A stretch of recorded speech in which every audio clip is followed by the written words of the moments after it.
Hey nerds, Farmer Jesse here. Welcome to Growers Daily, your daily dose of ecological farming insight. It is Tuesday, April 22nd, 2025, and today we're going to discuss the challenge of directly seeding crops after cover crops, the fundamentals of market gardening, and what one country's water management has taught me about life. So let's do it.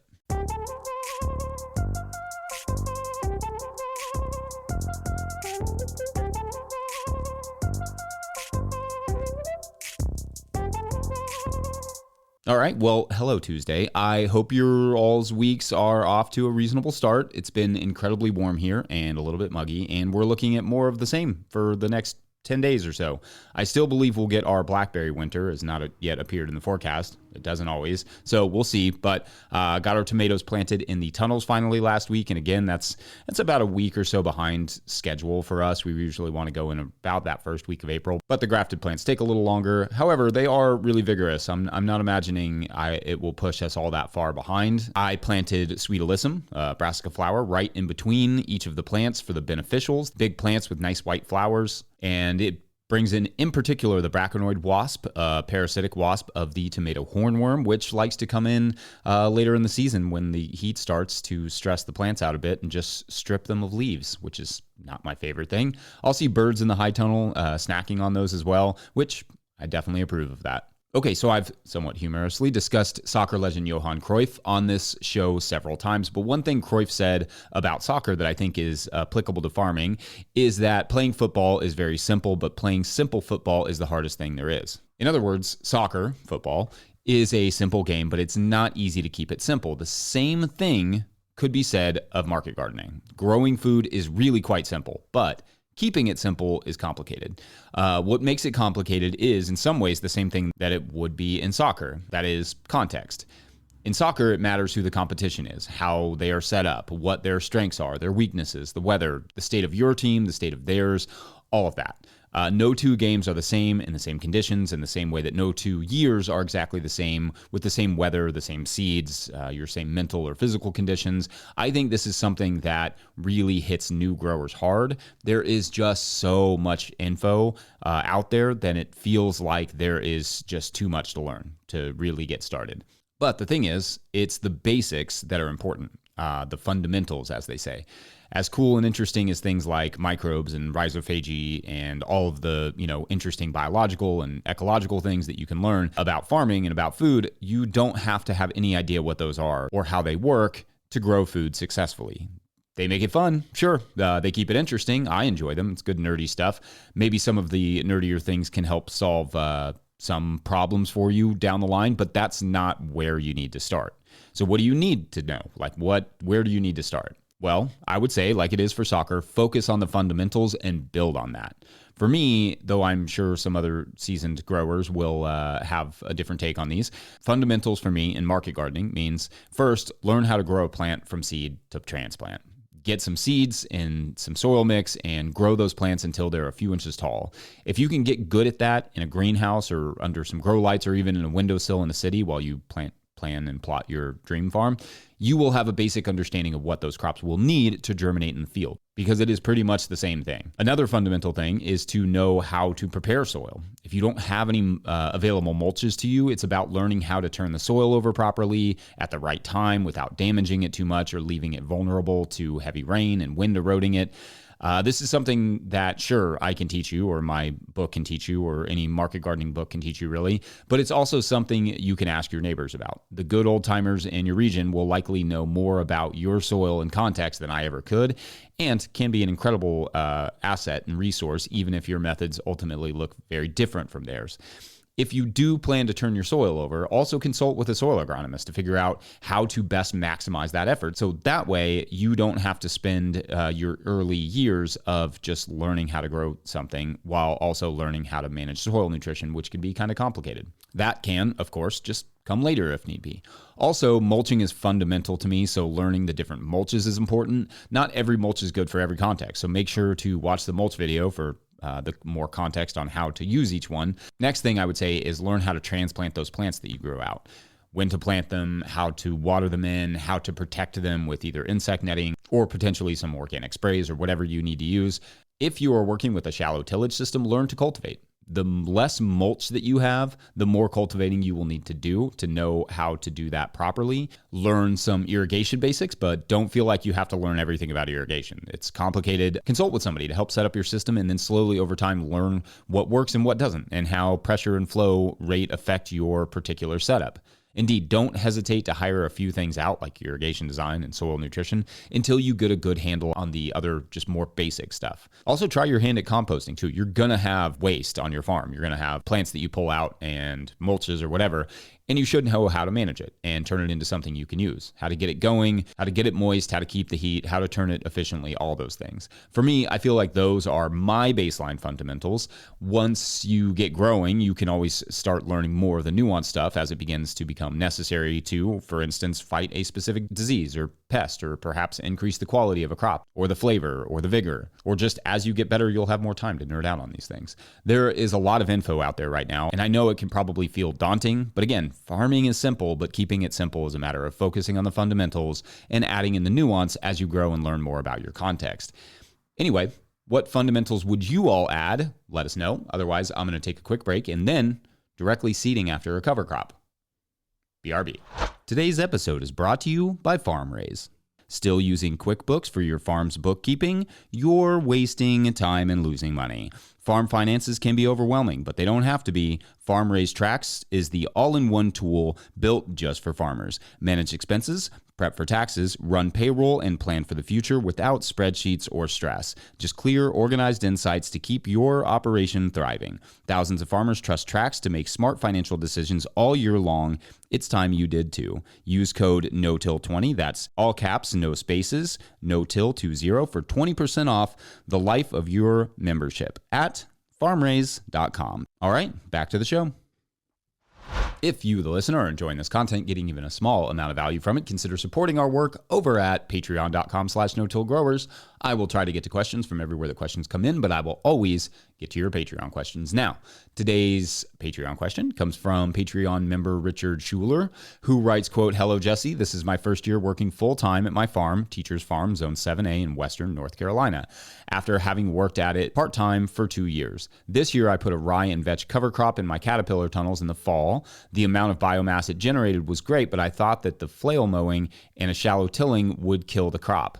This was hardly the case. I ended up doing a deep tilling, which resulted in my cedar getting jammed up with debris when it was time to plant spring root crops. I put it in a black tarp to smother the remaining rye, but I need advice on cover crops to proceed directly sown crops. I've watched all your videos on cover crops and come to the conclusion that buckwheat is probably my best bet. Do you have any advice on what cover crop produces the best soil texture for a Jang cedar?" End quote. All right, great questions here, Richard, and bummer about the rye and the vetch issue. So what we have done in a situation where we want to terminate a cover crop early, like rye, is indeed mowed it twice, once, 1 week apart, raked it off both times, and then did a shallow tillage with a power harrow to break up the roots and raked it again. Some of that still came through a little bit. For most, I would say it killed 98% of it. But yeah, so a little bit of regrowth even then. Now, I should also say our Jang cedar has the double disc opener, which is a big reason we've been able to get through slightly trashier soils if we're direct seeding, but also we're not generally direct seeding after all that work on the soil. We would generally be transplanting after that particular situation. Now, the reason I use so much past tense there is that I just try to avoid that situation as much as humanly possible because it's a lot of work and it's kind of hard on the soil and it loses a lot of those benefits of the cover crop. It's more of a pull lever in case of emergency type of tactic and less of an approach. But plans change, and if you need that garden bed at a certain time, that's the best option we've found for sure for immature cover crops that isn't just mow it and till it in and then wait several weeks. So I feel you. It's a challenging situation. Now, to set you up for the future so you don't have to do that again, to proceed directly sown crops. Buckwheat is a good one indeed, but you wouldn't obviously be able to use that over the winter like you do rye and vetch. It's like basil, a no-go in the cold. Instead, you could try something like field peas over the winter and maybe buckwheat for the summer. These are relatively easy to terminate, though the peas do create a slightly thicker root mat near the surface, so I'm not sure that planting immediately after that would be as easy without the double disc opener especially, but they may be winter kill if you open your tunnels on the coldest nights there in Western North Carolina. If not, a low mowing should do the trick. Every situation is different, though. You may need to slightly harrow the surface to ensure you get the seed bed that you were looking for that seeding. Cover crops in particular are tough with direct seeding because of the biomass above and below ground, but it can be done with the right planning. And again, that double disc opener add-on for the Jang can't plow through thick residue, but helps a lot when there is some trashiness to contend with. I'm still hoping to get my hands on one of those seeders that can plant directly into thick mulch that I think they're made in Africa, but haven't had it in the budget just yet. I would love to see an option like a push seeder that can handle heavy residue in the American market for small scale growers. And maybe there's one already that I haven't seen yet. So feel free to comment with that name, and remember that links often get, they just disappeared by YouTube. So just write a name. Maybe that'll work better. Anyway, I hope that's helpful, and the best of luck to you this season. Let us know how your cover crop to direct seeding goes this year. Otherwise, going to take a quick break. And when we come back, water. Be right back. Today's episode is also brought to you by Farmhand. I started a CSA to grow food and build community, not to drown in admin work. Spreadsheets, emails, and pack lists take up too much time. If I could spend less time at my desk and more in the field, that'd be a win. Enter Farmhand. Farmhand automates billing, newsletters, websites, and member support, saving CSA farmers 20 plus hours a week. Focus on farming, not paperwork. See how Farmhand can help. Book a one-on-one demo with founder Ari at farmhand.partners/no-till. That's farmhand.partners/no-till. All right, back to the show. All right, so this weekend, and honestly the last couple of weeks in my spare time, I've been nerding out on the Netherlands, but not Johan Cruyff and not the agriculture, at least not solely the agriculture, but on the water. The agriculture in the Netherlands is impressive without question, and the football is awesome.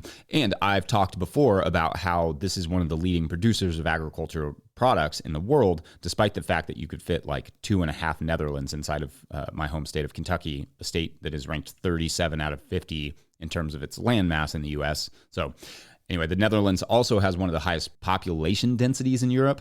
But the reason I want to talk about the water management is fascinating to me because this is a place where a quarter of the country is under sea level and only a third of it is above sea level, with its highest point around 1,000 feet above sea level. So basically, you have this country right on the sea sitting basically eye level with a bunch of water packed with people. I mean, it really just kind of wants to be a giant pond.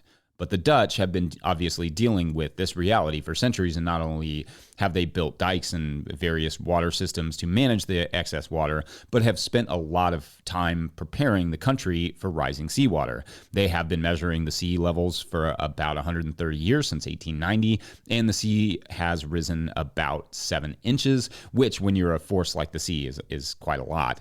So effectively, some of the systems that had been built were not working or would not be working soon, so a ton of energy and effort is being poured into how to manage a very vulnerable, low-lying country with a lot of people in it. And what I've found, refreshing about the answers they've come up with is that they aren't just about keeping the water out, though that is definitely part of it, but it's also about letting the water in and figuring out how to live with it. So one example of this is the government paying farmers to flood their lands with river water, which, at least for the farmers in the story that I was reading and some of the videos that I watched, welcomed this plan for the fertility it added to their fields for grazing. Another is building low-lying areas in cities where flooding is very prevalent, like the Water Square in Rotterdam, which in dry times is a skate park and soccer pitch and also a basketball court, I think. And I also think there's a dance area. When the water comes in, it starts raining or whatever, this area fills up like a couple small ponds to give the water somewhere to go. They are also putting a strong emphasis on floating houses, floating neighborhoods, and even a floating farm, which, to be sure, is of course not a Dutch invention, but an ancient concept from Thailand to the Chinampas in Mexico and elsewhere. But it's very cool. It's very modern how they've done it.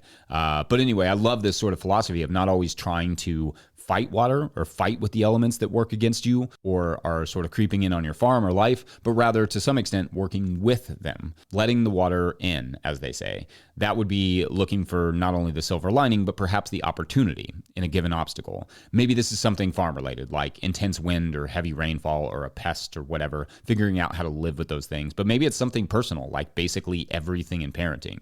Video games are an easy example that come to mind. This is one we've come up against because video games are a big big part of our kids' peer groups. One's knowledge of video games is basically like a currency to children, and entirely cutting them off only creates unnecessary tensions. So we've looked for ways to utilize this love of video games in a way that keeps their screen time low by limiting the playing time while achieving our goals with them as parents and satisfying their desire to play. And we keep the game list of games, we view as relatively constructive, such as things like, Minecraft.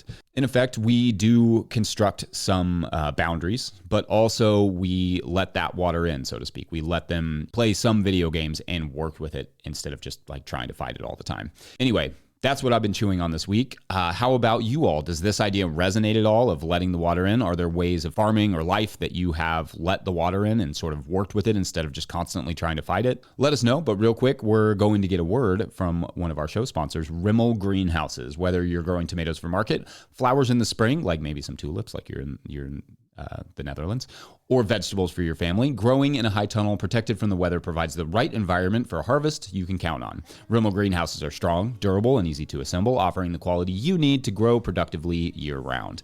The team of experts at Rimmel Greenhouse Systems will be your trusted partners to ensure you get exceptional value from your greenhouse or high tunnel investment. Visit Rimmel.com today to get growing. Don't forget we are now, that is to say no-till growers, are now officially a 501c3, so donations are tax deductible and greatly appreciated. Find info for that in our show notes. Please make sure to like and subscribe and or follow wherever you are getting this podcast. That's an easy way to help us out as well.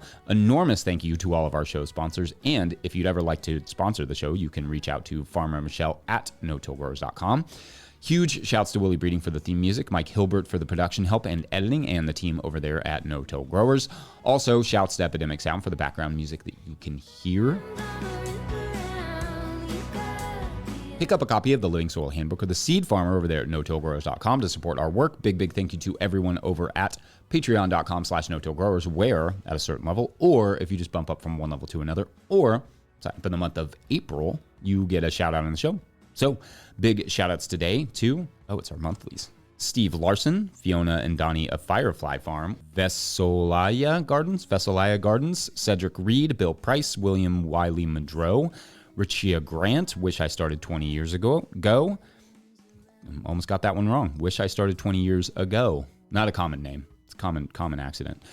Dwight Yoder, Honey Works, Lynn Tompkins, Steve Hurlbut, Rebecca S., Mark Ravenel, Lee Shelley, Brian McCarthy, Larry Shepard, Martian Cindy, DP, Kat Brannigan, Little Row Farms, Hank Zecca, Ashley Sharp, Jill Crosby, Scott Roser, Norsk Guard Farm, Laura Britton, Alex Savatsky, Alberto Diaz, Peter Brode, Jason Ruel, Earth Care Farmer Jane Murner, Derek Page, Meredith Light of Granite Springs Farm, Grown Up Farm, Bob and Ann Patton of Hexhamshire Organics, and Jared Kirst of Rivendell Farm. Okay, so with no new signups yesterday, the Earthworms coming in clutch for a story today. We'll see if we get another one tomorrow. But anyway, this week, the monthlies are all working at a cooperative grocery store in New Hampshire when a wizard appears in aisle 5 where the chips and crackers are, that aisle. Long white beard, pointy hat, the whole bit, right? And the wizard starts, it looks like he's starting to cast a spell, and the monthlies are all like, do we stop him or just see where this goes? And then all of a sudden, a small temple rises up through the floor of the shelves, making a complete mess of things. Then the wizard enters the temple and then descends into the ground again and disappears. And they all agree, maybe we should have asked him not to do that. But anyway, you can find Cleanup on Aisle 5 wherever you get your non-existent YA literature. Thanks for watching and or listening. We will see you tomorrow for the day before Thursday. Should be called Hundre. Yeah, it's not. Bye.